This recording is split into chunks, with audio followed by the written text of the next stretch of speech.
Hello, today I want to show you the little secrets that I have learned that make a very successful vegetable soup. Only vegetables. Usually I don't like to put any creams into my vegetable soup, so when I make like a creamy soup just based out of only vegetables, so I want to share with you what I do. The first and most important thing is always onion. I love using sweet onions. Those are very important. And the time that we give these when we saute them are very, very important. Then, of course, what can we do in the kitchen without Mr. Garlic? I mean, Mr. Garlic, it's a must, I know.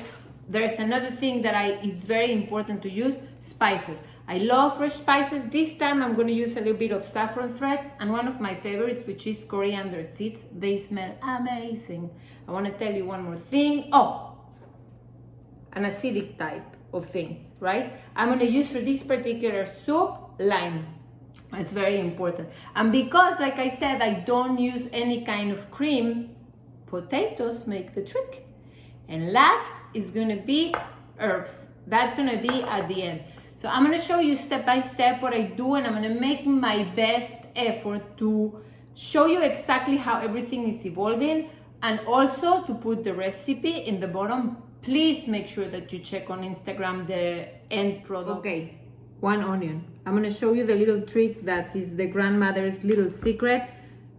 Cut both sides of the onion, just lay it flat. And I know this would be common sense for many people, but believe me, for many other people, it's not so much common sense.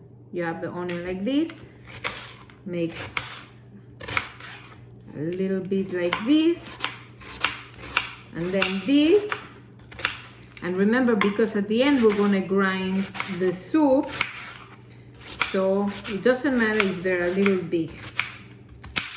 Now let's try this. Okay, so this is approximately 3 tablespoons of olive oil. And then I go ahead and I put the onion slowly. Oh, it needs to be a little warmer. You always should hear the shh. Then we're gonna leave them here. And I'm gonna teach you what I do with the ginger to peel it.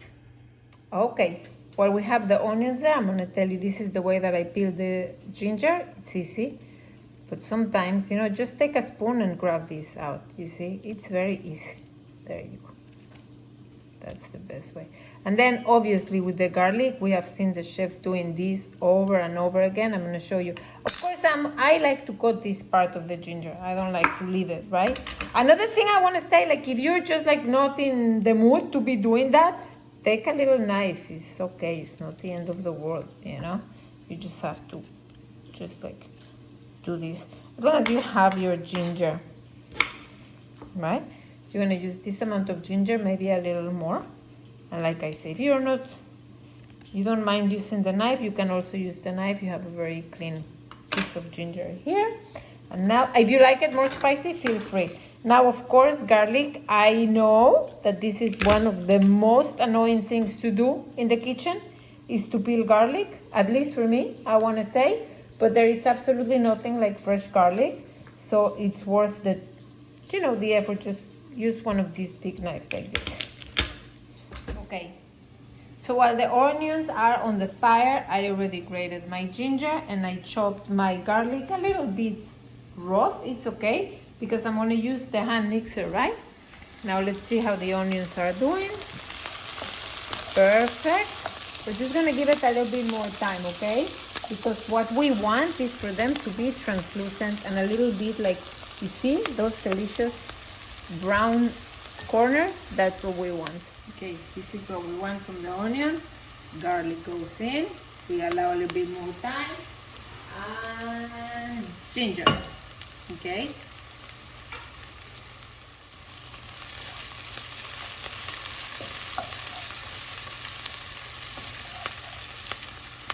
Okay, now everything smells really delicious, okay? We have the garlic, the ginger, and the onions, and that's it. This is getting very nice. Now, one of these you can get anywhere, Marshall's, any place, TJ Maxx. They're like so inexpensive. This will cost me like $7.99, and it's from India. So you put the coriander seeds, I would say probably maybe like half a spoon or something, you see? And then you crush them. You do not believe the smell that comes out of this thing. It's so good. It gives so much flavor. It's delicious. I love it. So put it in. Now we can add a little bit of salt and pepper. This is the time. Of course, we're gonna need later more, but now it's time. You know, when we have the heat and the spices are on the fire, they release all their flavor and everything, okay? So I'm gonna put the... So we have everything on the fire, right? And I want to show to you what I do just save some time when I cook my vegetables and when I chop them. All right, so I have my, you see here, I have actually 5 of these amazing yellow squash, and it's organic and it's so delicious. So what I do, I cut it in 4, because remember, we're going to use the hand blender. And just for the sake of time, you know, we take these things out, the corner, put them all together, chop them roughly.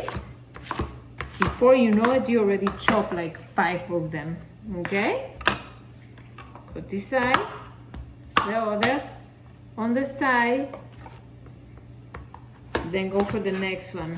Easy. Oh, you know what? Actually, we're gonna put the saffron right after this.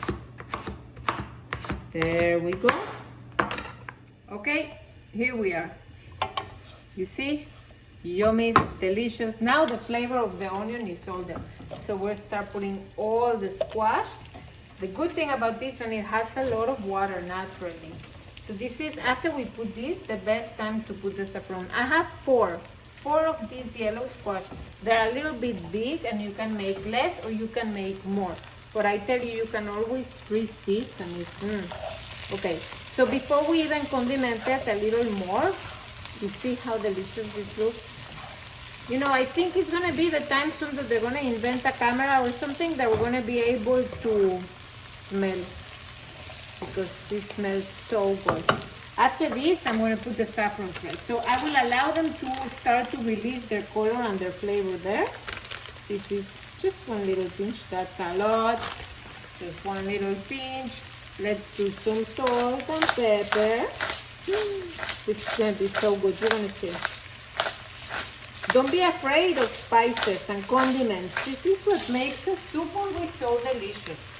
Now I'm going to use some salt. Of course, you're going to need more eventually. All right. Now what we're going to do is lower the heat and cover it. Let's go for the potatoes. What's next? Potatoes. Let's put the potatoes. I think to maximize a vegetable soup, if you can, use organic vegetables. If you cannot, then it's okay. And I tell you, these are potatoes, and I leave the skin because why not? Right? We're gonna mix it again.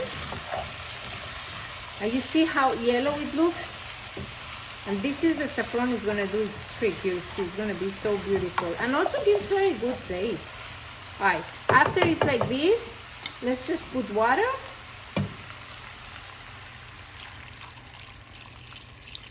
It's quiet now. Submerge it. Close it. Alright, we'll come back. Check how the soup is going. It's been 40 minutes on the fire, not too high. As you see, the potatoes are cooked. And this is almost dissolved. You see how beautiful yellow color it is. Right, so now it's gonna be time for the hand mixer, and then we'll season it. Okay, so now that our soup is ready, we're gonna use the immersion blender. Just make sure you don't put it all the way down, because then you're gonna just really damage your equipment.